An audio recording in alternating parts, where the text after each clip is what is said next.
तो जिसके भी हाथ पाँव में जलन है और जिसको अधिक पसीना आता है उसके लिए एक किस्म का अमृत है। सबसे पहले आप चमेली का तेल लें 50 ग्राम। इसके अंदर आप 20 ग्राम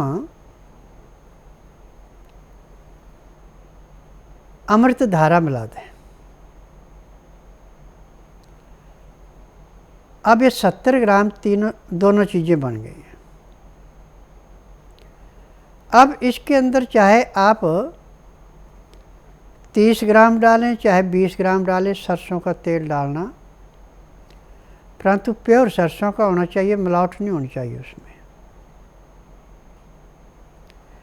अब ये 100 ग्राम तेल आपके पास 1 हफ्ता चलेगा। अब इस तेल की मालिश हाथ पाँव पे अच्छी तरह करेंगे और सुबह शाम दोनों टाइम आपने जो 12 से 15 डिग्री के अंदर पानी गर्म है उसके साथ स्नान करना है। स्नान करने के बाद शरीर को पुश करके इस तेल की मालिश करनी है। परंतु इस तेल के अंदर जब भी मालिश करनी है तो थोड़ा सा कपूर मिला लेना। कपूर मिलाने के बाद शरीर में जितनी भी तेल की मालिश की जाती है, जैसे रेता पानी चूसता है ऐसे चमड़ी के अंदर चला जाता है।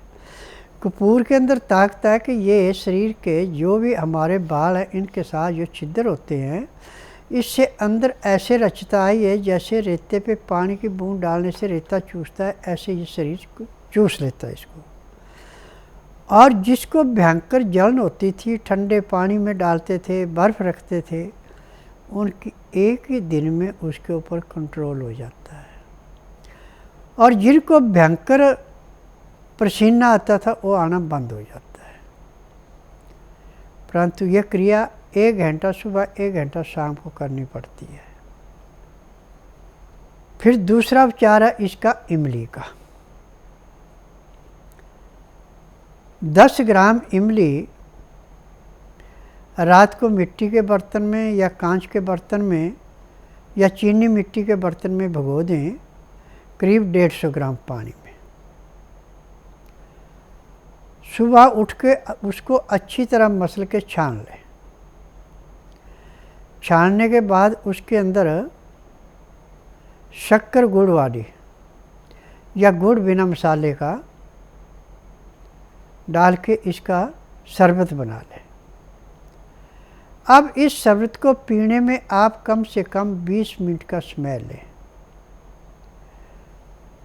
तो इसके पीने के 2 घंटे के बाद तो आपका पेट ऐसे साफ होगा जैसे सिर से बोझा फेंका, जो आपकी कब्ज थी वो टूट जाएगी। और जो आपके पेट में से सुड्डे गिर रहे थे वो सुड्डे नहीं, वो नॉर्मल पखाना आएगा जैसे भैंस गोबर करती है, ना ज़्यादा पतला ना ज़्यादा टाइट, वैसा आपका पेट साफ होगा। और उसके बाद आपकी जलन में दिन दुगने रातें चौगुनी परिवर्तन आएगा और शरीर से जो पसीना आ रहा था वो बंद हो जाएगा। परंतु ये क्रिया आपको कम से कम 10 दिन लगातार करनी है, तब जाके कंट्रोल होगा। अब इसमें एक ध्यान रखने की बात है कि कपड़ा आपने सूती पहनना है। इसमें टेरालिन, टेरिकॉट, साटन इस कपड़े का बिल्कुल प्रयोग नहीं करना, नहीं तो आपको फिर अग्जिमा होने का खतरा है। क्योंकि इन कपड़ों के अंदर जो रेशे होते हैं, जैसे आसमान में बिजली चमकती है, यदि आप अंधेरे में कपड़े खोलते हैं तो आपके शरीर में तिरतराहट होता है और इसमें से ऐसे चिंगारियाँ निकलती हैं जैसे आसमान में बिजली चमक रही है। यही अंदर जाके नुकसान करती है। परंतु सूती कपड़ा पसीना ही बड़ा अच्छा चूसता है और शरीर को बिल्कुल नॉर्मल रखता है। इसमें शरीर पे किसी किस्म का इन्फेक्शन नहीं होता। टेरिकॉट, टेरालिन, टेरीबूल, साटन पहनने से शरीर में इन्फेक्शन लाजमी होता है। आज जो दिन प्रतिदिन खाज, खुजली, अग्जिमा, सोराइसिस, एलर्जी जो दिन पर दिन बढ़ती जा रही है, आपके पहनावे की देन है और फ्रिज में रखी हुई चीज़ों के खाने की देन है। फ्रिज में रखी हुई कच्ची चीज़ आप रख सकते हैं, पका के कोई चीज़ फ्रिज में नहीं रखनी। कच्ची चीज़ को भी बनाने से 1 घंटा पहले उसको हवा में रखें। 1 घंटे बाद गर्म पानी से धो के फिर दोबारा साफ़ पानी से धो के उसको बनाते हैं तो आपको चीज़ें नुकसान नहीं करती। यदि आप फ्रिज में से चीज़ निकालते हैं और काट के उसकी सब्ज़ी बना लेते हैं तो ये अंदर जाके सबसे पहले तो आपके लीवर को ख़राब करेगी, फिर पैंक्रियास से इंसुलिन नहीं बनाने देगी, गुर्दे में ये जाके ऐसे बैठेगी जैसे पानी के ऊपर काई जमती है, और फिर आपके शरीर में पैर के तलवों से सिर के बाल तक पता नहीं कितने प्रकार के रोग हो जाएंगे। आज जो बाल बचपन में सफ़ेद होने शुरू हो गए सब आपकी फ्रिज की देन है। फिर दूसरा, आजकल आप शरीर से पसीना निकलने देते।